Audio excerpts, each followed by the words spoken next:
सुप्रभात सज्जन श्रोते चिंतक पाठक सुप्रभात. आता भक्त आहे, भक्त तो संतांच्या संगतीने परमेश्वराकडे जाऊ पाहतो. अशा अर्थी भक्त आपल्या संत भक्तीने संत रूपच असतो. जसा संत त्याच्या ईश्वर भक्तीने ईश्वर रूपच असतो. संत ईश्वराची भक्ती करता करता ईश्वरच असतो आणि भक्त संताची भक्ती करता करता संतच असतो. म्हणून भक्त आपल्या संत भक्तीने संत रूपच असतो. जसा संत त्याच्या ईश्वर भक्तीने ईश्वर रूपच असतो. अंतिमतः भक्त संत रूप आणि संत ईश्वर रूप म्हणून भक्त संत ईश्वर हे केवळ एकत्वाने ब्रह्मच असतात. हे केवळ एकत्वाने ब्रह्मच असतात. तर आता संत ईश्वर रूप आणि भक्त संत रूप म्हणून भक्त संत झाला आणि संत ईश्वर झाला की काय घडतं बघा. तर तो भक्त म्हणतो मी तुकारामाचा भक्त आहे आणि तुकारामाच्या भक्तीने आणि त्याच्या संगतीने मी विठ्ठलच आहे असा आत्मविश्वास पूर्वक हा भक्त संत रूपे आणि संत ईश्वर रूपे म्हणत आहे. तर ऐका, काव्याचं नाव आहे अंग संगे तुकया होसी देव विठ्ठल श्रीरंग. तुकारामाच्या अंग संगतीने त्याच्या बरोबर राहून स्वतःच तू विठ्ठल देव किंवा श्रीरंग होशील असं आश्वासन हा नमनी भक्त तुकारामाच्या संघाने सर्वांना देत आहे की तुकोबाच्या संगतीने तुम्ही स्वतःच विठ्ठल व्हाल. म्हणून अंग संगे तुकया होसी देव विठ्ठल श्रीरंग. आता काव्य नीट ऐका. विठ्ठलाच्या प्रेमा तुका जो पात्र तुझी संत तुका माझा सखा परम मित्र. एका विठ्ठलाचे जासी भान ध्यान राही तोची संत तुका मी अंतरात पाही. विठ्ठलाचा भक्त तुका सर्वव्यापी असे तोची तुका गुण मग आता लागलासे. सर्वात मी राही सर्व माझ्यातची पाही तुका आणि मी आता वेगळाले नाही. नका यासी समजू कोणी व्यर्थ अहंकार ध्याता तुका अंतरात होती सारे तुका कर. भ्रष्टा दृश्य एक दर्शनात राही तुका जो जो पाही तो तुकाराम होई. ओनी निशंक एका तुकया भजावे तुकयाच संगे देव विठ्ठला पहावे. ओनी निसंग धरी तुकयाचा संग अंग संगे तुकया होसी देव विठ्ठल श्रीरंग. तेव्हा हा भक्त तुकारामाच्या संगतीने स्वतःच तुकाराम झाला आहे आणि तुकाराम होऊन तो तुकारामाला विठ्ठलाची संगत आहे. त्यामुळे तुकाराम होऊन तो स्वतः विठ्ठल झाला आहे. कृष्णमूर्ती जे ऑब्झर्वर इज द ऑब्झर्व म्हणतात ते याच्यामध्ये सांगितलेलं आहे. आणि म्हणून मध्ये एका ठिकाणी म्हटलेलं आहे की आता मी विठ्ठलाचा भक्त तुका सर्वव्यापी आहे. तुकाचा सर्व व्यापकता हा गुण मला लागला आहे. त्यामुळे मी सर्वांमध्ये पाहतो मला आणि सर्व माझ्यात पाहतो. हा तुकारामाचा गुण माझ्या अंगी लागला आहे असं म्हणताना लगेच तो भक्त म्हणतो अहो सज्जन होय ऐकून तुम्हाला असं वाटेल की या भक्ताला अहंकार झालेला आहे. पण तसं नाही. तुम्ही जर शिव होऊन शिवाची पूजा केली तुकाराम होऊन तुकाराम पाहिला तर तुकाराम जसा विठ्ठल होऊन विठ्ठलाला पाहतो तुकाराम होऊन तुकाराम पाहताना तुम्ही तुकाराम व्हाल आणि तुकाराम विठ्ठल होऊन जसा विठ्ठल पाहतो तसं तुम्ही विठ्ठल व्हाल. हे ऑब्झर्वर इज द ऑब्झर्व जे कृष्णमूर्ती म्हणतात तेच तत्व इथे आलेलं आहे.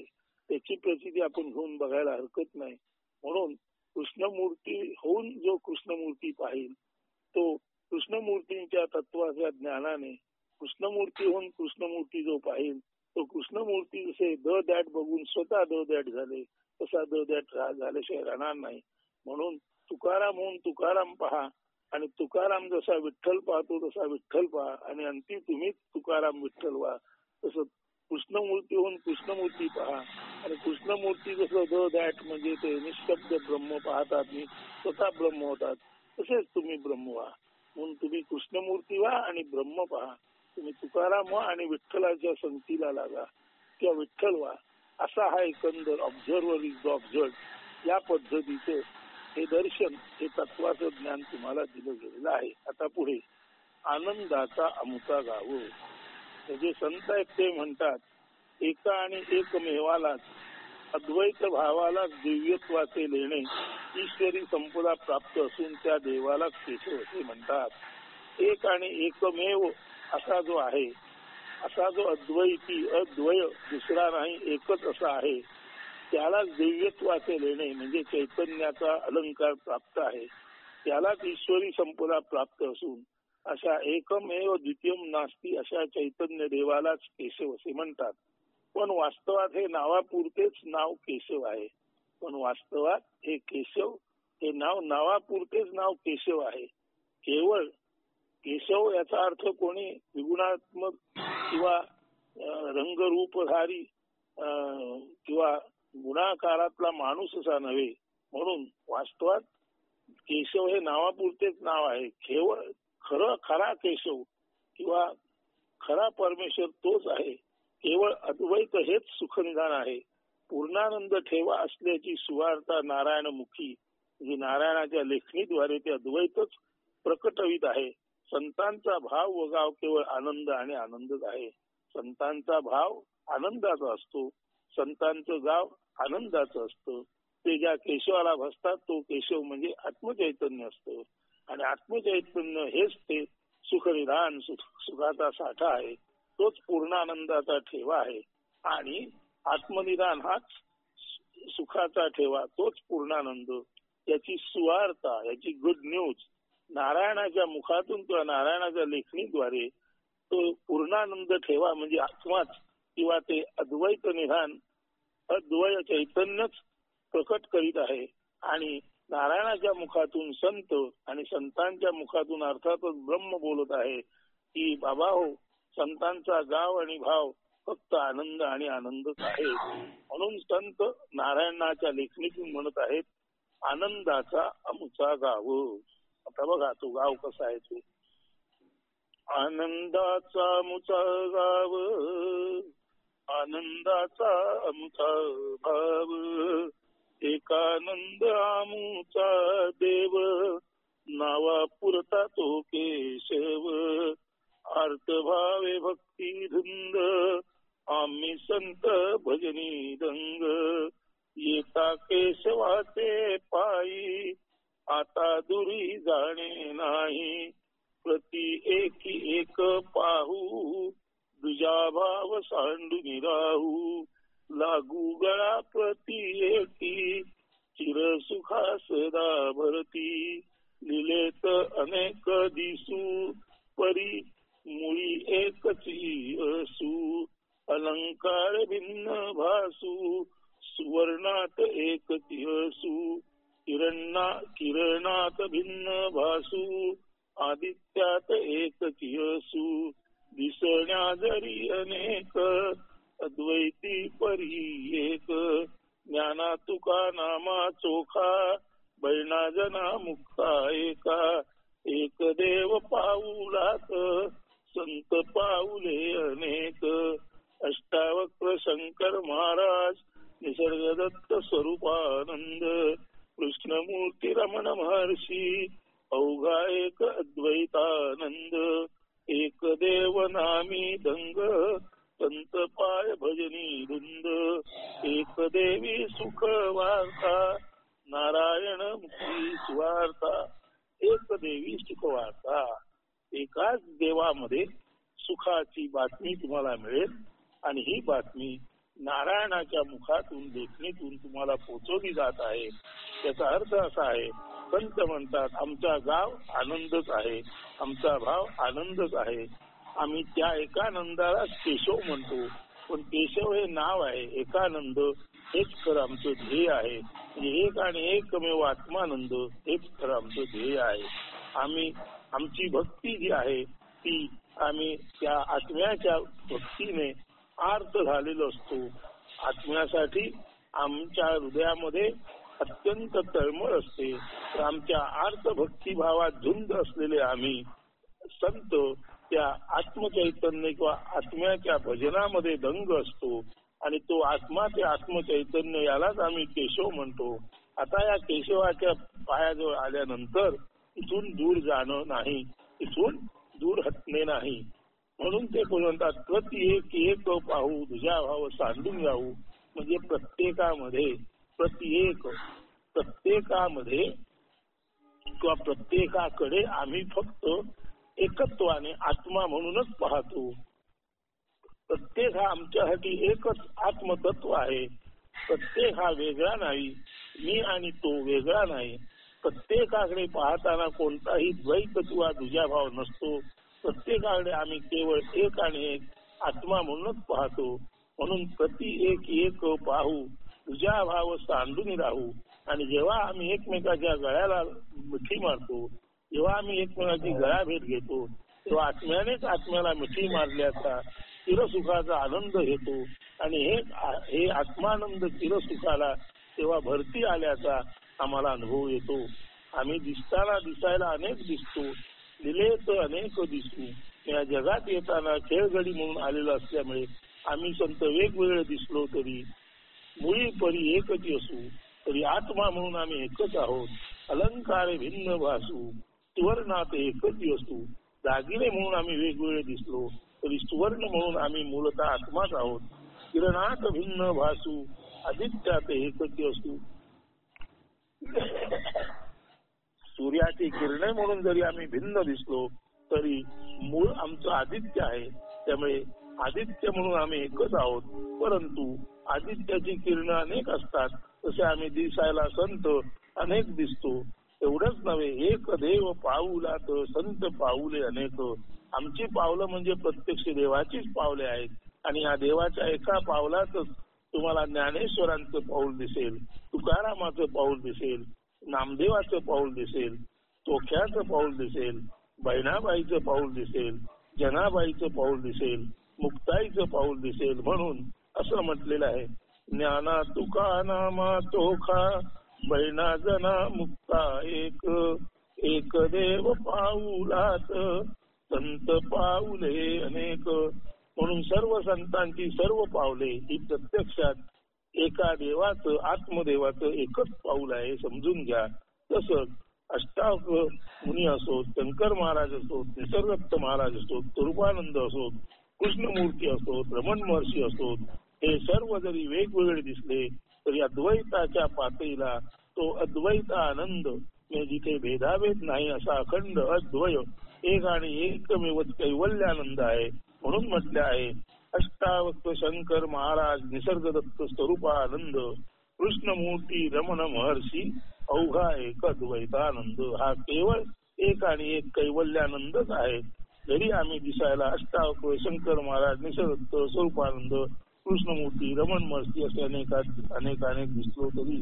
म्हणून एक देव नामी दंग, संत पाय भजनी धुंद.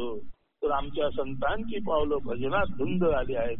आणि खऱ्या अर्थाने आम्ही केशव म्हणा, विठ्ठल म्हणा, शिव म्हणा, राम म्हणा, कृष्ण म्हणा, रामकृष्ण म्हणा, काही म्हटलं तरी प्रामाणिकपणे सांगायचं झालं तर आम्ही त्या एकाच अद्वयानंदाचं, कैवल्यानंदाचं, आत्म्याचंच खरं नाव वेगवेगळ्या नावात घेत आहोत. आणि म्हणून म्हटलं आहे, एक देव नामी धंग, संत पाय भजनी धुंद.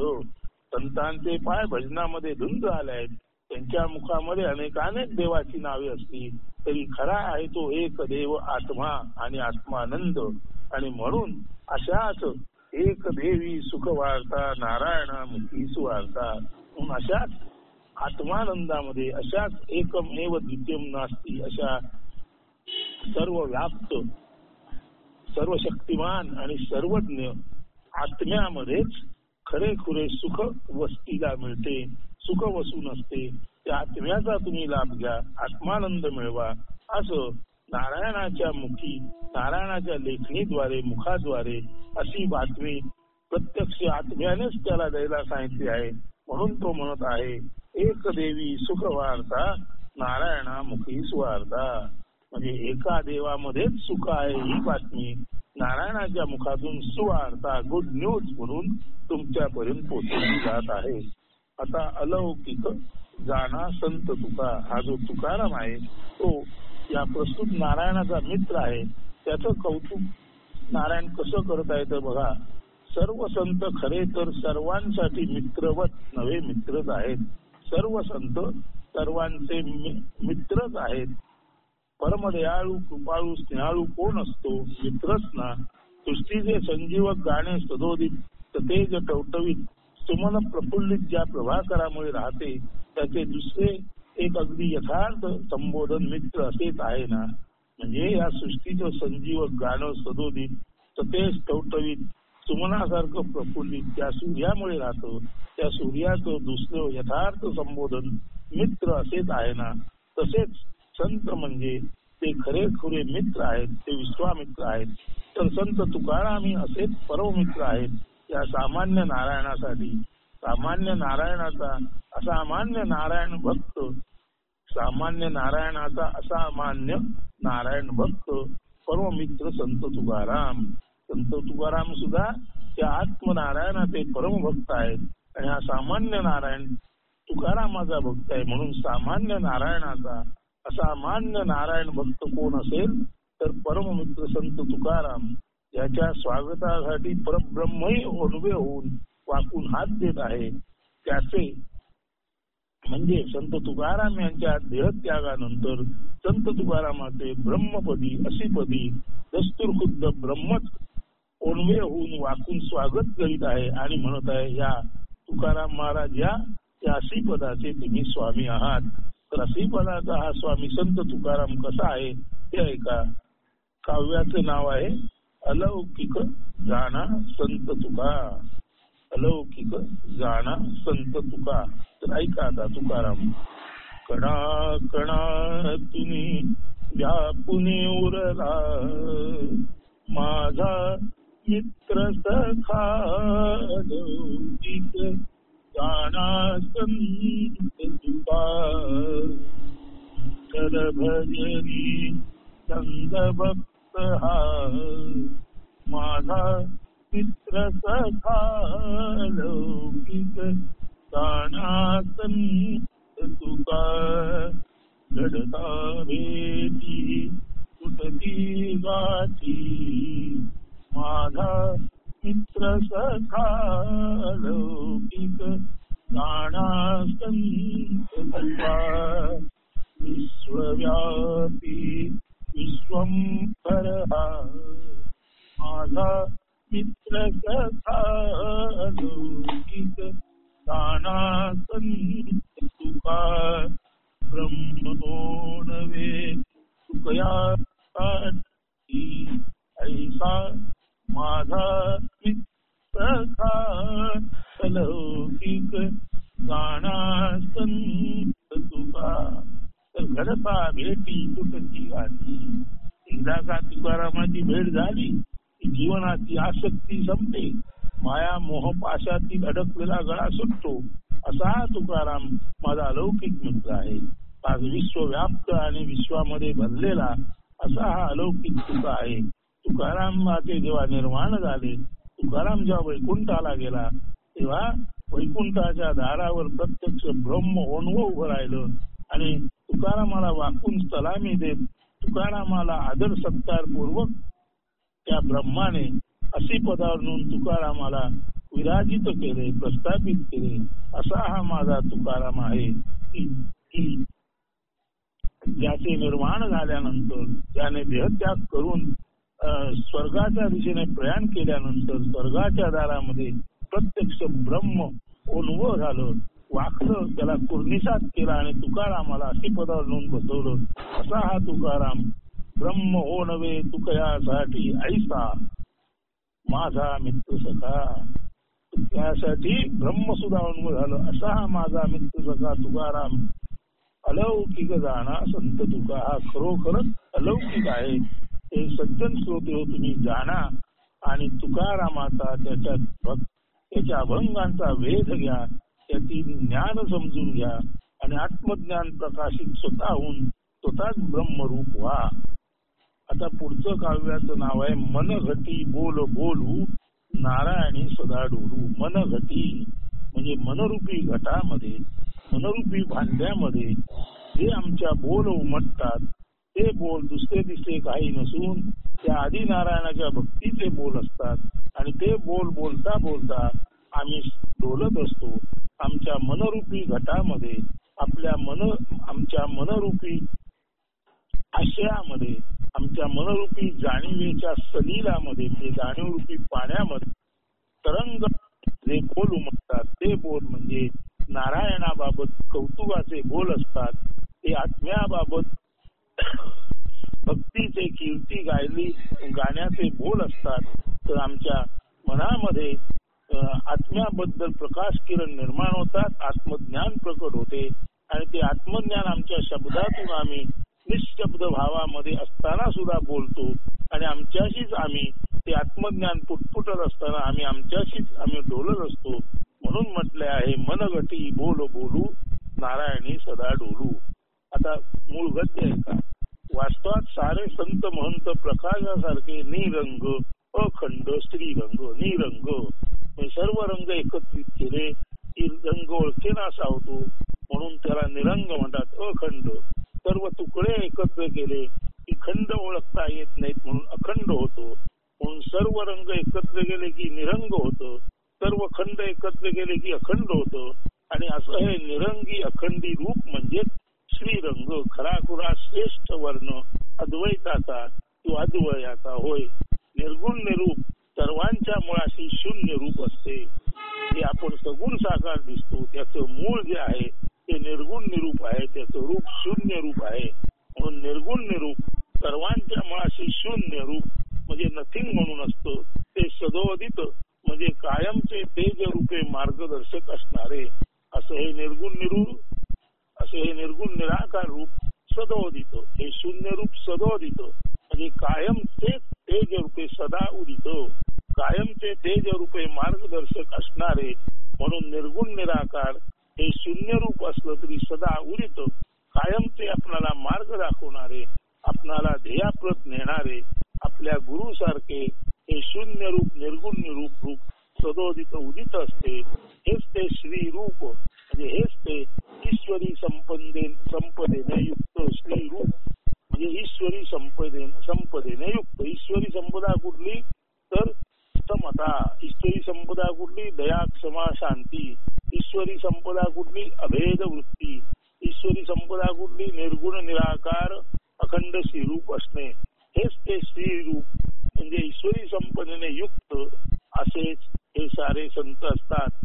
ते जात येत नाहीत, कायम ते असतातच. ते खरे तर शांत मौन सारेच बोल फोल असल्याचे जाणणारे ते महान ज्ञानी असतात.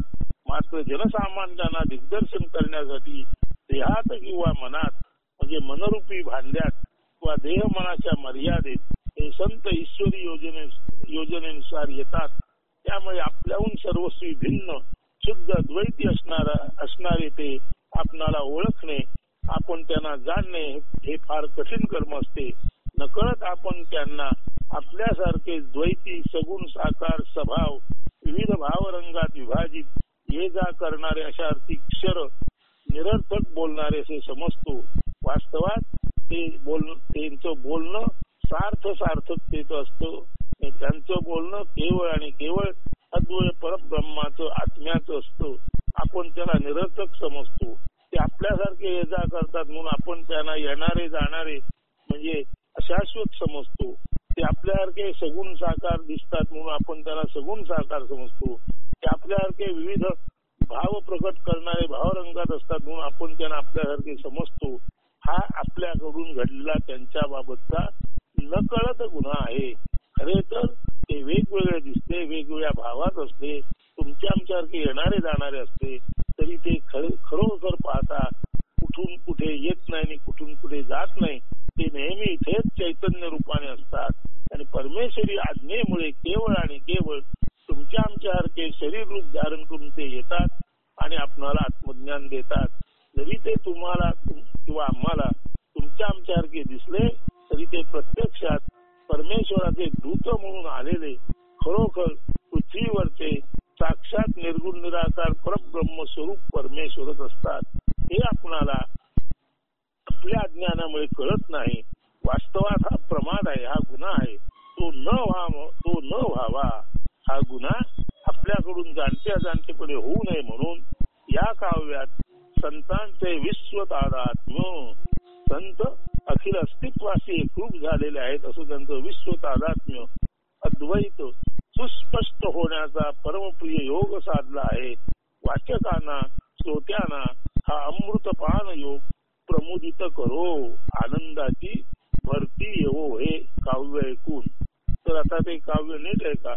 मनघटी बोल बोलू नारायणी सदा डोलू. संत काय म्हणतात बघा.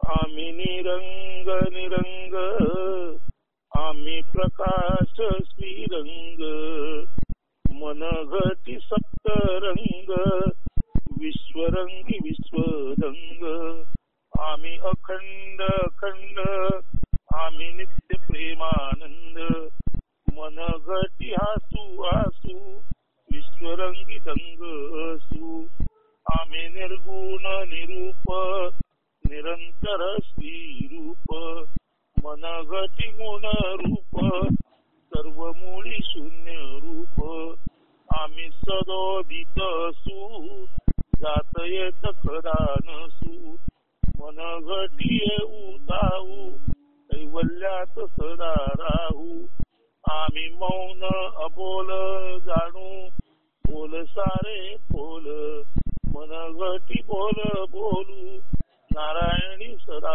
डोलू. संत म्हणतात आम्ही खरे तर निरंग आहोत. आम्ही निरंग आहोत म्हणजे सर्व रंगांचा रंग अशा अर्थी आम्ही खऱ्या प्रकाशाच्या पातळीला श्रीरंग म्हणजे आम्ही निरंग असलो तरी प्रत्यक्ष परमेश्वराचा रंग श्रीरंग म्हणजे आम्ही आहोत. तुमच्या आमच्यासारखे आम्ही आमच्या मनरूपी भांड्यामध्ये सप्तरंगी जरी तुम्हाला वाटलो तरी आम्ही मूलतः सप्तरंगी नसून आम्ही विश्वरंगाशी एकरूप झालेले विश्वरंगी आणि विश्वामध्ये दंग झालेले विश्वदंगी म्हणजे परमेश्वरच असतो. खरे तर आम्ही अखंड अखंड आहोत आणि आम्ही नित्य नेहमीसाठी प्रेमाचा आनंद आहोत. परंतु तुमच्या आमच्यात आल्यामुळे आमच्या मनरूपी भांड्यामध्ये तुमच्यासारखेच तुम्हाला वाटेल की आम्हाला पण हसू असतो आणि आम्हाला पण हसू येतात. तुमच्यासारखेच आम्ही हसतो आणि तुमच्यासारखेच आम्ही रडतो असं जरी तुम्हाला दिसलं तरी वास्तवात आम्ही अखंड आहोत. आम्ही नित्य प्रेमानंद आहोत आणि विश्वाच्या रंगामध्ये दंग होऊन विश्वदंग विश्वरूप झालेले असे आम्ही परमेश्वरच आहोत. आम्ही खरे तर निर्गुण निरूप आहोत आणि आम्ही निर्गुण निरूप असल्यामुळे विश्वाचं मूळ निर्गुण निरूप आहे म्हणूनच आम्ही निरंतर परमेश्वर रूप किंवा श्रीरूप आहोत. परंतु तुम्हाला हे सर्व सांगण्यासाठी आल्यामुळे तुम्हालाही असं वाटतं की आमच्या मनरूपी भांड्यात आमच्या देहरूपी भांड्यात तुमच्यासारखेच आम्ही सगुण आहोत, तुमच्यासारखेच आम्ही साकार आहोत असं तुम्हाला वाटतं. परंतु प्रत्यक्ष आम्ही सर्वांचं जे मूळ शून्य आहे म्हणजे nothing is the base of everything जे म्हणतात, तर सर्व मूळ जे शून्य आहे सर्वांचं मूळ जे पूर्ण आहे तेच आम्ही आहोत. परंतु देहात आल्यामुळे तुम्हाला आम्ही तुमच्यासारखेच सगुण साकार वाटतो, पण वास्तवात आम्ही निर्गुण निरूप निरंतर श्रीरूप म्हणजे परमेश्वरच आम्ही आहोत, परमेश्वराचंच रूप आम्ही आहोत. आम्ही सदोदित असू, जात येत कदा नसू. संत म्हणतात आम्ही जन्माला आलो, आम्ही मेलो असं तुम्हाला वाटतं, पण आम्ही सगुण साकारात तुमच्यासाठी आलो आहोत. परंतु जरी आम्ही सगुण साकारात तुमच्यासाठी येऊन तुमच्यासारखेच जन्माला आलो आणि तुमच्यासारखेच मरतो असं तुम्हाला वाटतं, तरी वास्तवात आम्ही सदा उदित चैतन्य म्हणून आम्ही कायमस्वरूपी आहोत. चैतन्य वेगवेगळे आकार घेतो आणि जात हे आम्हाला माहित आहे. म्हणून कितीही रंगरूप आकार धारण केले, वरचेवर जरी आम्ही जन्माला आलो, तुम्हाला आम्ही तुमच्यासारखे सगुण साकार दिसलो तरी प्रत्यक्षामध्ये आम्ही सदा उदित सदोदित सदोदित सूर्य कायमचा उदित असतो, सूर्य जसा सदोदित असतो तसा आम्ही सदोदित ब्रह्म, नेहमीच असणेपणी असलेले ब्रह्मरूप आम्ही आहोत. जरी तुम्हाला तुमच्यासारखे आम्ही जाणारे येणारे दिसलो तरी तुमच्या आमच्यामध्ये हा फरक आहे की आम्ही जाणारे येणारे अशाश्वत नसून आम्ही शाश्वत चैतन्य आहोत, शाश्वत चैतन्य प्रकाश आहोत. फक्त मनगटी येऊ जाऊ कैवल्यात सदा राहू, फक्त तुम्हाला हे ज्ञान देण्यासाठीच आम्ही तुमच्या सारखे जन्माला येतो, तुमच्यासारखं आम्ही मन वापरतो. पण तू आमच्या मनरूपी भांड्यामध्ये केवळ आणि केवळ ईश्वराचं रूप असतं, ईश्वराची भक्ती असते. ती तुम्हाला सांगण्यासाठी आम्ही तुमच्यासारखे सगुण साकारात आलो असं तुम्हाला दिसले तरी आम्ही प्रत्यक्षात निर्गुण निराकार सातत्याने असणारे कैवल्य रूप ब्रह्मरूपच आहो. आम्ही मौन अबोल जाणू बोल सारे बोल, केवळ शांती मौन अबोल असणं यालाच सर्वात अधिक महत्व आहे. सर्व बोल व्यर्थ आहे ते आम्ही जाणतो, पण सर्व बोल व्यर्थ आहेत ते कसं ते सांगण्यासाठी पटवण्यासाठी काही ना काही आम्हाला बोलावं लागतं.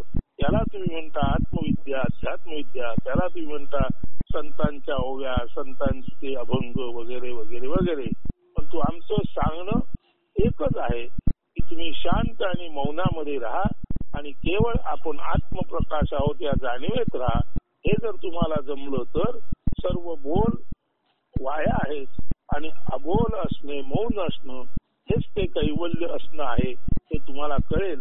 मात्र हे सांगण्यासाठी कोणतरी लागतं, म्हणून मौन खरं आहे अबोलणं खरं आहे माहीत असून सुद्धा आम्ही तुमच्यासाठी काही ना काही ज्ञानदर्शक बोल बोलतो आणि मनघटी बोल बोलू नारायणी सदा डोलू. आणि तुम्हाला बोल सांगितल्यानंतर आमच्याच देह मनरूपी भांड्यामध्ये आम्ही आमचं परमेश्वराचं चिंतन चालू असतो आणि त्या परमेश्वराच्या चिंतनामध्ये परमेश्वराजवळ आम्ही बोलतो आणि आम्हाला परमेश्वर उत्तर देतो. अशा तऱ्हेने सामान्य नारायण त्या आदी नारायणाशी ध्यान चिंतनात बोलत असतो, सर्व कैफियत मांडत असतो आणि त्याच्यातून जे उत्तर मिळतं ते उत्तर तुम्हाला देण्यासाठी हा नारायण म्हणतो मनघटी बोल बोलू नारायणी सदा डोलू. की तुम्हाला हे आत्मज्ञान देण्यासाठी आम्ही सगुण साकारात आलो असलो तरी सुद्धा मुळामध्ये आम्ही कुठून कुठे आलो नाही, कुठून कुठे जाणार नाही. माऊलीनं दिलेलं काम पूर्ण करण्यासाठीच आम्ही आलो आहोत. ते काम पूर्ण झालं की आम्ही इथेच चैतन्य रूपाने सदोदित असणारे, सदा उदित असणारे, सदा प्रकाशमान असणारे असं आत्मचैतन्य म्हणून आम्ही असणेपणी असलेलो कायमस्वरूपी आहोत. म्हणून याचं नाव आहे मनघटी बोल बोलू नारायणी सदा डोलू. आता पुढचं काव्य आहे जे तुम्ही पूर्वी ऐकलेलं आहे, पण आता ते सविस्तर ऐका. सुटे त्यांची टाळी मज ताळविता, संता पळविता उगा पाप माती येता. येथे भक्त व संत ज्यांना परस्पर एकमेकाबाबत ओढी व गोडी आहे यांचे काव्य चित्रण आहे. एक भक्त जो संसारी गृहस्थ असूनही पूर्ण विरक्त आहे, असीम शांतीपूर्ण हृदयाचा आहे, त्याचे हृदयात येऊन ब्रह्मानंदी टाळी लावावी असे संतांचे मानस आहे. भूलोक सोडून गेलेले संत त्यांना अन्यत्र कुठेही शांती लाभ न झाल्याने पुन्हा मागे फिरून भूलोकात शांत निवांत भक्त हृदय मंदिरात येऊ इच्छितात. एकमेकांना हवे ते अनायसे प्राप्त होते. आता भक्त संतांना आवाहन करीत आहे की त्यांनी सुखे नाही व भक्त हृदयी विराजमान होऊन ब्रह्मानंदी टाळी लावावी. त्यांनी श्वास घेण्याचाही परिश्रम न घेता भक्ताचे श्वासोश्वासावर जीवधारणा करावी. उलट बाजूने उर्वरित संसारी जनांना तो सांगत आहे की या भक्ताला निष्कर्मी व निश्चिंत राहू द्यावे, अन्यथा त्याच्या हालचालीमुळे ब्रह्मानंदी टाळी लावून बसलेल्या संतांच्या ध्यानधारणेत व्यत्यय येईल. ते भक्त हृदयातून म्हणजे पर्यायाने भूलोकातून पुन्हा दूर निघून जातील. त्यामुळे सर्वांना सहज शक्य होणारा संत सहवास जो या विवक्षित भक्त हृदयामध्ये आहे तो सहवास सर्वांना मिळणं आता जे शक्य आहे ते दुरापास्त होईल, कठीण होईल. खेरी या भक्त हृदयातून संतांना पळवल्याचे पातक त्याचा त्रास या संसारी जनांच्या माथी येईल आणि त्यांच्या संसारामध्ये विघ्न निर्माण होईल. म्हणून अर्थात ही काही भीती नाही, हे तो वास्तव सांगत आहे की संताना दूर पळवणं म्हणजे आपल्यावर संकट ओढवून घेणं. असं संकट तुम्ही ओढवून घेऊ नका.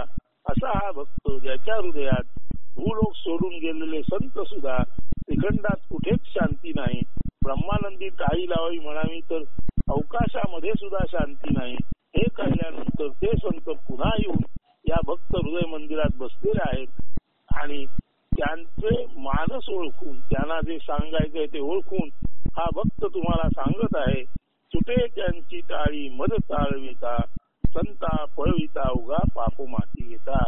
जर माझ्यासारख्या भक्ताला तुम्ही संसारात ओढले, त्याला आसक्तीमध्ये मायामोहाच्या पाशात अडकवण्याचा प्रयत्न केला तर तो जरूर आसक्ती किंवा मायामोहाच्या पाशात अडकणार नाही, परंतु त्याला जी थोडीशी हालचाल करावी लागेल. त्यामुळे त्याच्या हृदयात बसलेले ब्रह्मानंदी टाळी लावून बसलेले संत, पृथ्वीवर आलेले संत दूर जातील आणि संतांना दूर पळवल्याचं पातक मात्र हकनाक पुकापुकी तुम्हाला घ्यावं लागेल. म्हणून आता अनेक ऐका, सुटे त्यांची टाळी मद चाळविता, संता पळविता उगा पाप माती घेता. इथे मांदी आळी असा शब्द आहे. मांदी आळी म्हणजे समूह आणि समुदाय, आणि आचविती आचवणे म्हणजे आचवणे म्हणजे एखाद्या सुखाला मुकणे, एखादा आनंद जो मिळायचा असतो तो न मिळणे. हे शब्द कठीण शब्द लक्षात घ्या. मांदी आळी म्हणजे समूह किंवा समुदाय आणि आचवणे म्हणजे आनंदाला सुखाला मुकणे किंवा आपल्यापासून एखादी गोष्ट दूर जाणे. तर नीट ऐका आता. मम हृदयाचे आळी जमली संत मांदी आळी, संता वाटे सुख ओढी मुंगी साखरेची गोळी, भूलोक सोडली जाती मज लागी फिरुनी येती, मज मोकळ्यांतरी राहतो म्हणती निरंतरी, बहु दिवसांची ओढी मज असे संत गोडी, ईश कृपा मज लाभे धन्य होई संत लाभे, मदंतरी जाये करीती संत सज्जन ईशस्थ, घरा जाये करताती जैसे सज्जन गृहस्थ, ब्रह्मानंदी संत टाळी मोडू नये वाटे मज, त्यांचे साठी माझे स्पंद संत राहती निस्पंद, निष्कर्म निश्चिंत मज राहू द्यावे, जरी वाटे सुजनो तुम्हा संतासी भेटावे, सुटे त्यांची टाळी मज चाळविता, संता पळविता उगा पाप माती घेता.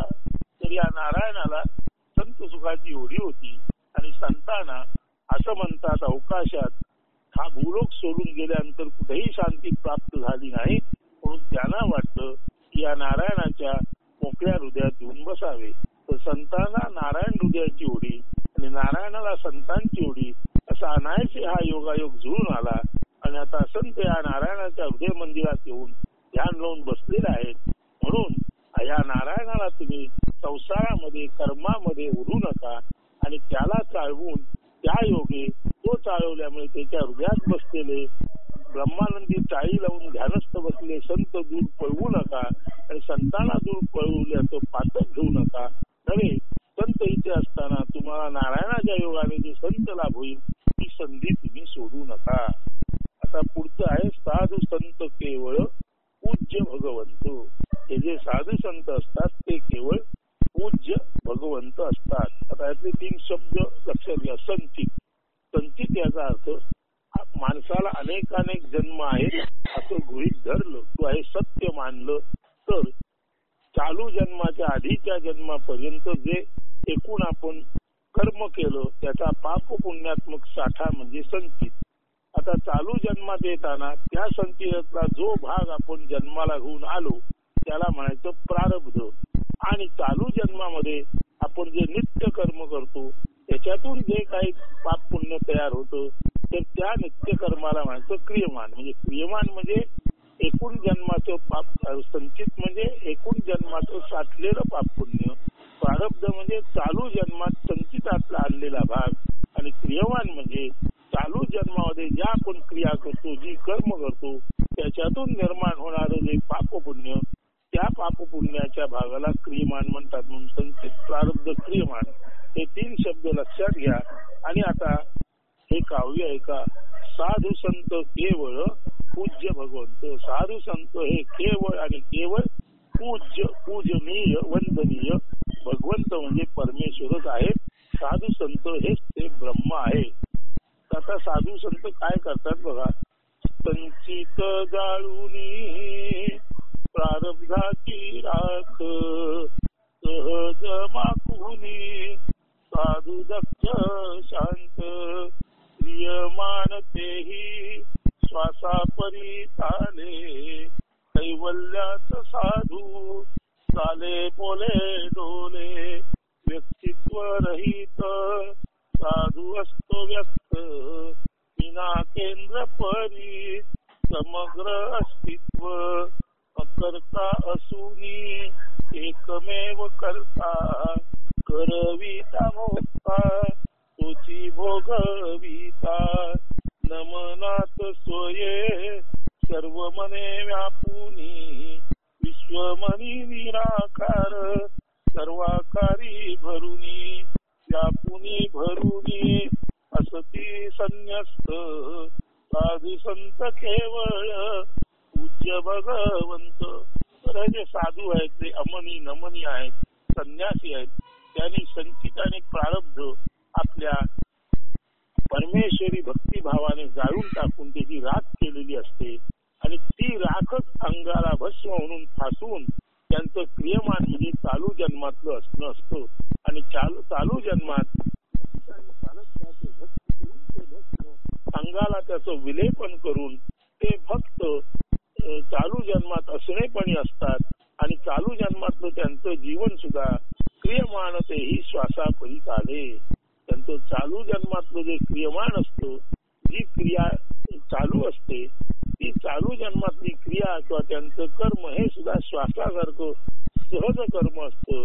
आणि ते सहज कर्म म्हणजे कैवल्यात साधू चाले बोले डोले.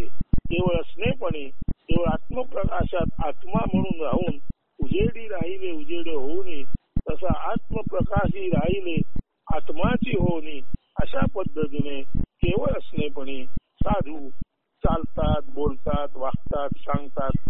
ते उत्स्फूर्तपणे त्यांना आत्मा सांगेल तेवढंच त्यांच्याद्वारे अवलंबिलं जातं.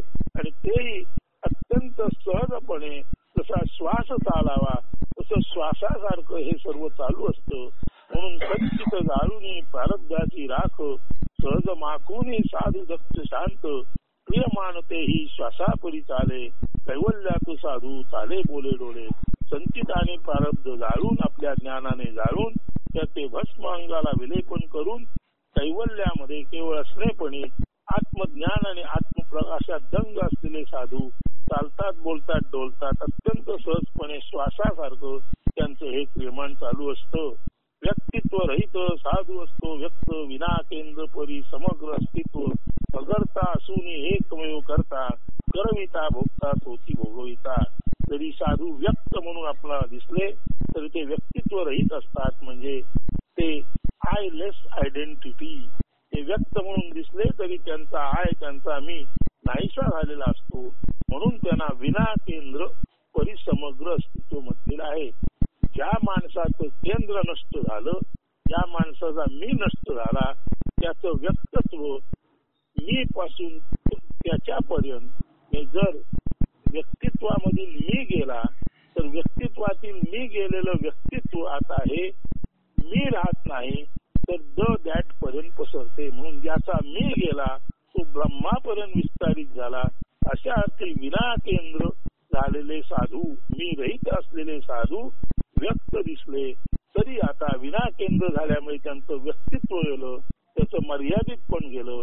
आणि आता हा विना केंद्र साधू ब्रह्मापर्यंत म्हणजे आय एम दॅट सोहम, ते ब्रह्म म्हणजे मी आहे आणि मी म्हणजे ब्रह्म आहे असा समग्र झाला. म्हणून ज्या व्यक्तीच्या हृदयातील व्यक्तित्व म्हणजे मी पण गेलं, तो मी म्हणून न उरता ब्रह्म म्हणून उरतो. आणि अशा अर्थाने केंद्र रहित म्हणजे आयलेस, मी रहित असं त्याचं असणं, हे प्रत्यक्षामध्ये समग्र असणं, ब्रह्म असणं असं असतं. म्हणून म्हटलं आहे व्यक्तित्व रहित साधू असतो व्यक्त. व्यक्तित्व नसलेला असा जरी साधू व्यक्तित्वाने दिसला तरी त्याचं मी गेल्या कारणाने तो विनाकेंद्र होतो आणि आपोआप तो समग्र अस्तित्व म्हणजे ब्रह्मरूप होतो. अकर्ता असूनही एकमेव करता. आता त्याचा मी गेला म्हणून त्याचं कर्ते पण गेलं, पण कर्ते पण गेल्यामुळे तो जो अकर्ता होतो तो अकर्ता म्हणजे ब्रह्म. आणि ब्रह्म हेच अकर्तेपणी म्हणजे न सांगता न कळवता सर्वांना कर्तृत्व देणारं, सर्वांकडून काही करून घेणारं, करवून घेणारं, सर्वांना भोग देणारं आणि भोगून घेणारं असं हा ब्रह्मरूप मी रहित जो असतो तो समग्र ब्रह्म असल्यामुळे दिसायला तो अकर्ता असला तरी सर्व कर्त्यांचा कर्ता, सर्व भोगत्यांचा भोगता, सर्वांकडून करवून घेणारा, सर्वांना भोग देणारा आणि भोगायला लावणारा असा हा साधू खऱ्या अर्थाने अकर्ता असून एकमेव करता, करविता भोगता तोची भोगविता असा ब्रह्मच असतो. नमनात स्वये सर्व मने व्यापुनी. आता त्याचं वैयक्तिक काही असणं शिल्लक नसल्यामुळे त्याचं मन नष्ट झालेला असा तो नमन असतो. आणि ज्याचं मन नष्ट झाला असा नमनी आता विश्व मन म्हणजे ब्रह्माचंच मन, ब्रह्माचेच स्पंद बनून राहतो. आणि विश्वमनी निराकारी सर्वाकार भरुणी. आता ज्याचं मन नष्ट झाला असा हा अमनी, मी गेलेला असा हा अमनी अखिल ब्रह्माचं मन म्हणून ब्रह्ममनी होतो. तो खरा विश्वमनी होतो. तो निराकार निर्गुण असल्यामुळे खऱ्या अर्थाने तो ब्रह्माचा आकार होतो, खऱ्या अर्थाने तो ब्रह्मगुण होतो. म्हणून नमनात सोये सर्व मने व्यापुनी. नमनात असलेला हा स्व आत्माच खऱ्या अर्थाने सर्व मन व्यापणारा ब्रह्म असतो. विश्वमनी निराकार सर्वाकारी भरुनी. आता तो विश्वाचच मन असतो. तो निराकार असल्यामुळे सर्व आकारात तोच रिक्त प्रशांत शांती म्हणून भरलेला असतो. व्यापुनी भरुनी असती संन्यस्त. सगळीकडे भरून सगळीकडे व्यापून सुद्धा साधू हे संन्यस्त म्हणजे ज्याने संन्यास घेतला आहे, जे स्वतः मी म्हणून काही करत नाहीत, भोगत नाहीत, असे कर्म न करणारे, खऱ्या अर्थाने कर्म न करणारे परंतु सहज ब्रह्मक्रियेत असणारे असे हे साधू असतात. म्हणून व्यापुनी भरुनी असती संन्यस्त. मी म्हणून जे काहीच कर्म करत नाहीत, जे संकल्प विकल्पाच्या पलीकडे असतात असे संन्यासी न मनी अमनी साधू ब्रह्मरूप असल्याने सर्व ब्रह्मक्रिया त्यांच्यातूनच घडतात. म्हणून व्यापुनी भरुनी असती संन्यस्त. मीत्व सोडलं, क्षुद्रत्व सोडलं आणि अखिल ब्रह्मत्वाला पोचलेले हे संन्यासी साधू हेच केवळ साधू संत, केवळ पूज्य भगवंत, हेच केवळ ब्रह्म म्हणून पूजनीय, आदरणीय, वंदनीय आहेत. तर श्रोते, आपण ब्रह्म जाणून घ्या आणि ब्रह्माचा गुण टाकता टाकता मोन्याप्रमाणे असा म्हणजे ब्रह्म जाणून ब्रह्म चाखावे, ब्रह्म जाणून ब्रह्म चाखावे, जैसे मुकेपणी गुळ चाखावे. म्हणजे ब्रह्म जाणा आणि ब्रह्मानंदामध्ये राहा, परंतु तो ब्रह्मानंद घेताना तुम्ही बोलू शकणार नाही. पण मोन्याने गुळ खाल्ला तर गुळाची चव तो घेतो पण बोलू शकत नाही. तसं मुकेपणी ब्रह्म गुळ चाखावे, तसे मौन राहून आपले मन नष्ट करून त्या ब्रह्मानंद रूपी गुळाची, त्या अमृताची चव तुम्ही घ्या आणि ती चव आपणाला सर्वांना प्राप्त होवो हीच सदिच्छा असतो. उद्याच्या प्रवचनामध्ये पुढचा सर्व आढावा घेऊ.